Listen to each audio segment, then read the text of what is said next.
All right, so it's very, very clear and apparent that something has to be done in the WNBA.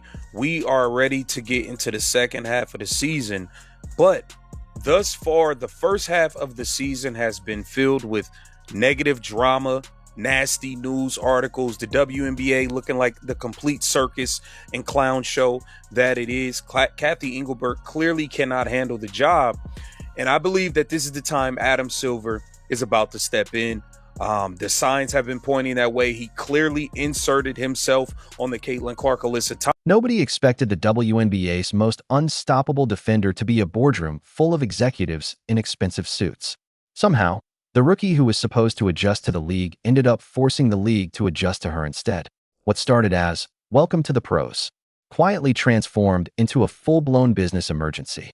And by the time Adam Silver got involved, this wasn't about hard fouls anymore. It wasn't about hurt feelings either. It was about protecting a billion-dollar future that suddenly looked like it was one cheap shot, one reckless moment, away from complete disaster. I kind of want to talk about this because this, for me, is the worst one of the worst takes I've ever seen in my life. And it is hilarious looking back on this. Let's take a listen. I don't know if it's going to be Caitlin doing it for Caitlin. I think an external event has to happen. Raven Johnson starts, right? Oh my God. Can you imagine? I literally cannot. I literally cannot imagine Caitlin getting back. Raven Johnson is only entering the starting lineup if it comes to the... There was something almost poetic, almost ironic, about the moment professional women's basketball found itself standing at a crossroads. For decades, the league had searched for that one transcendent superstar capable of attracting millions of new viewers, filling arenas to capacity, convincing major broadcasters to pay premium prices for television rights, and transforming casual sports fans into passionate, lifelong followers. And then, when that moment finally arrived, everything changed.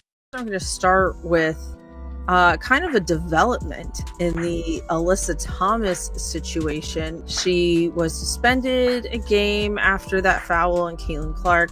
Since then, she was receiving a lot of hate, death threats, etc.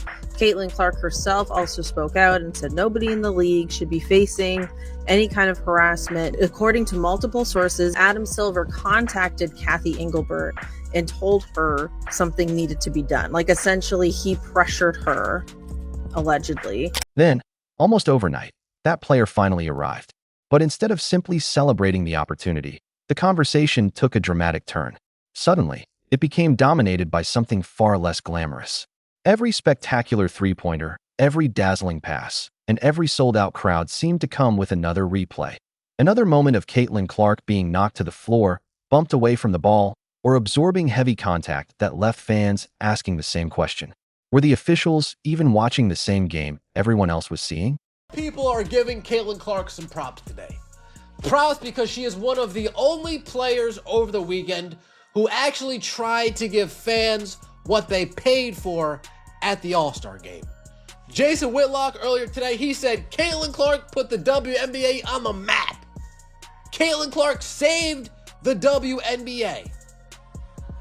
And then Saturday night's All-Star game, she looked left, she looked right, and she saw her peers make a mockery of said All-Star game and destroy.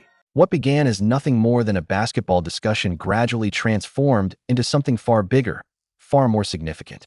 It became a heated debate about leadership, business, entertainment, and the future direction of an entire league. Every hard foul sparked thousands of reactions online. Every controversial whistle ignited another wave of outrage. And with each passing game, the conversation grew louder, making it impossible for anyone to ignore what was happening. Silver just said today, the commissioner of the NBA, he wishes that Clark had been put on the team USA Olympic team. Why didn't you say that, Rudy? Because they're tired of funding this goddamn league. They're tired of funding the league. And I watched another podcast where there's a guy who does a lot of data stuff, and I'll tag him on this. I forget his name, but I watched this guy's podcast, and he said that the projection this year for the WNBA is to lose $50 million. I don't know how. Television analysts argued endlessly over whether Clark was simply receiving the traditional welcome reserved for rookies, while millions of new fans watched the footage and struggled to understand how obvious off-ball contact could so often go unpunished. The disagreement was no longer just about basketball strategy, because every controversial whistle now carried financial consequences that stretched far beyond the court. Inside league offices, executives were watching the exact same highlights as everyone else, but they were seeing something completely different. Fans focused on wins and losses. League officials studied television ratings, sponsorship agreements, merchandise sales, ticket demand, and long-term investment. Every time Clark stepped onto the floor, another attendance record seemed to vanish. Indiana Fever games became some of the hottest tickets in sports, and merchandise sales exploded across multiple franchises, not just in Indiana, because her arrival pulled attention toward the league as a whole. Every major business indicator pointed upward. Yet with every unnecessary collision on the court, executives were reminded of one uncomfortable reality. All that momentum, all that growth, and all that excitement could become painfully fragile if the league's biggest attraction suffered a serious injury. The first half of the WNBA season, obviously for Caitlin Clark fans, was riddled with, back injury and, just non-clarity on her day-to-day, game-to-game situation. 1 minute she's playing normal, the next minute she's on a minutes restriction. The minutes restriction never comes off. Then she's off. I mean, it's just been a circus. All of the brutal attacks, all of the negative, nasty things that have happened throughout the league early on that has kind of taken away. Clark's journey into professional basketball had already become unlike anything women's basketball had ever witnessed. Her extraordinary career at Iowa transformed her into one of the most recognizable athletes in America long before she ever stepped onto a WNBA court.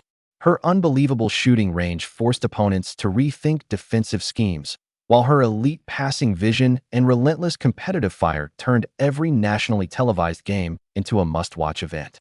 By the time she reached the professional level, expectations had soared to incredible heights, fueled by multi-million-dollar endorsement deals and a devoted fan base that followed her every move. But what nobody anticipated was how quickly the conversation would shift away from basketball itself. Instead of focusing solely on Clark's scoring brilliance, her playmaking ability, or the impact she was having on the game, the spotlight increasingly turned toward the physical punishment she seemed to absorb, sometimes before she even touched the basketball. While physical defense has always been part of professional sports, many observers believe these incidents had crossed a line into territory that officials were failing to address consistently. Then came the moment that changed everything, the flashpoint that became one of the most talked about incidents of the entire season. Chicago Sky guard Kennedy Carter delivered an off-ball hit that sent Clark crashing to the hardwood before an inbound pass had even developed into a basketball play. Of Alyssa Thomas. And I think this is a big deal. I feel the suspension escalated the situation. And it's like, why is there this focus on this punishment as opposed to what I feel is a lack of focus on protecting these players from harassment? And I know there's only so much they can do. We're going to talk about Chelsea Gray and what happened with Chelsea Gray this week. The Aces released a statement saying, "We do not condone or support this behavior." Initially ruled a common foul, the play was later upgraded by the league office to a flagrant one after further review. While that revised decision acknowledged the seriousness of the contact, public opinion had already shifted, and emotions were already running high. Fans questioned why the intervention came only after the final buzzer instead of in the moment itself, when stronger officiating might have stopped the controversy before it spiraled out of control. That single incident quickly became the symbol of a much larger concern. It was no longer about one foul, or even one player.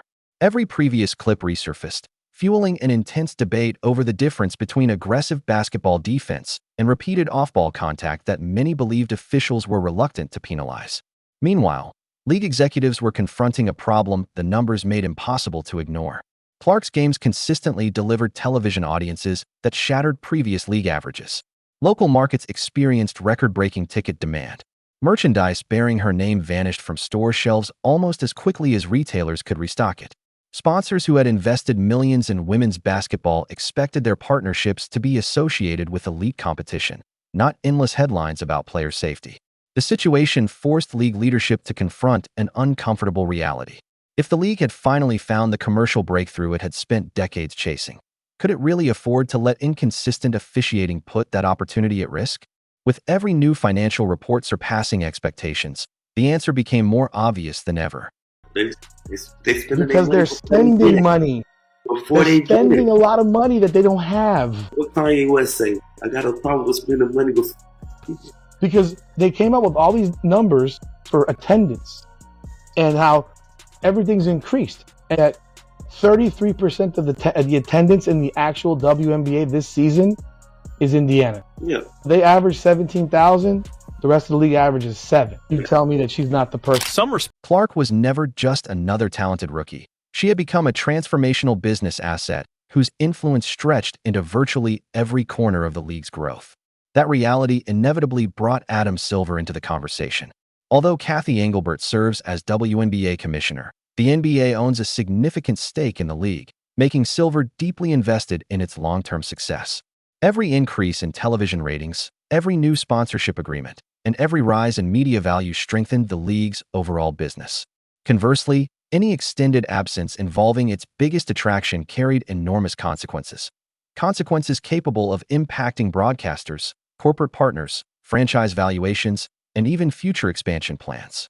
Reports soon began to surface suggesting that senior leadership had started taking a much closer look at officiating standards.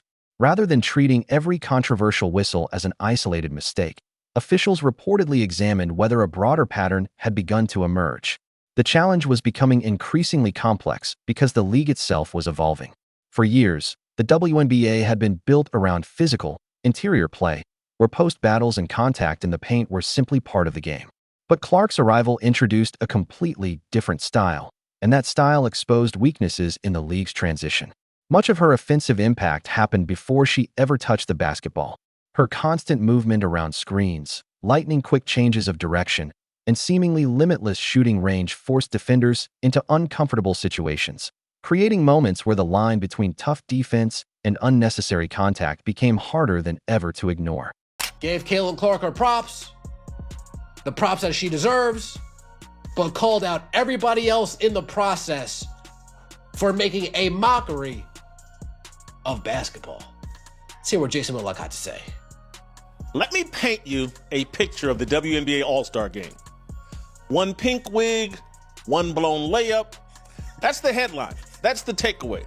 That's what this league handed to every casual fan who tuned in for the first time on the biggest stage. Some defenders responded with subtle grabs, hip checks, shoulder bumps, and arm contact. Small movements designed to disrupt Clark's timing before the play had even developed.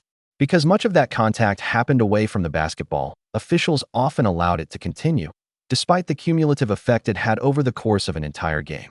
As more clips spread across social media, criticism intensified. Fans questioned why similar off-ball contact frequently resulted in fouls elsewhere in professional basketball, while comparable actions involving Clark so often went unpunished. Analysts began breaking down possessions frame by frame, spotlighting moments where defenders appeared to exploit officiating blind spots. Every viral video added another wave of pressure on league leadership to prove that protecting player safety was more than just a marketing slogan. It had to be a genuine priority. Behind closed doors, the conversation reportedly shifted beyond individual missed calls and toward much broader policy questions. If the league truly wanted to showcase extraordinary offensive talent, officials needed clearer guidance on illegal contact occurring away from the basketball. Waiting until a superstar suffered a serious injury was no longer viewed as an acceptable option.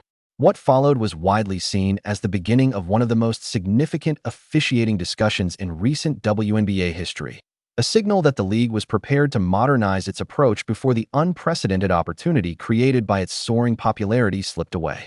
As those conversations gathered momentum, reports suggested league officials were preparing to address the issue with far greater urgency than many observers had expected.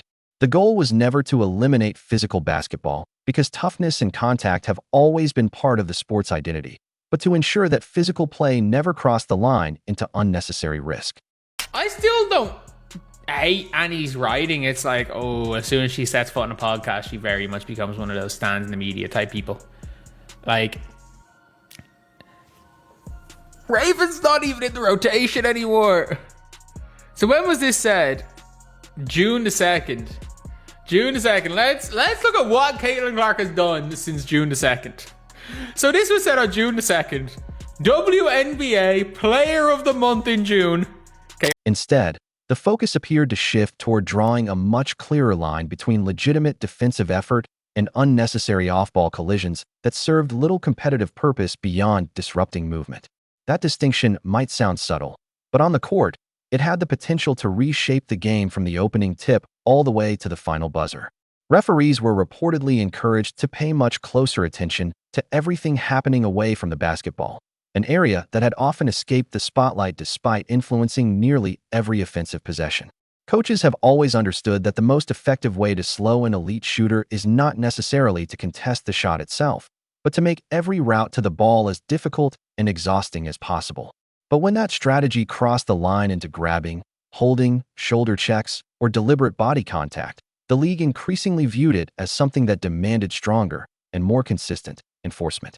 Rather than allowing officials to focus solely on the ball handler, greater attention was now being directed toward the nonstop movement unfolding across the rest of the court.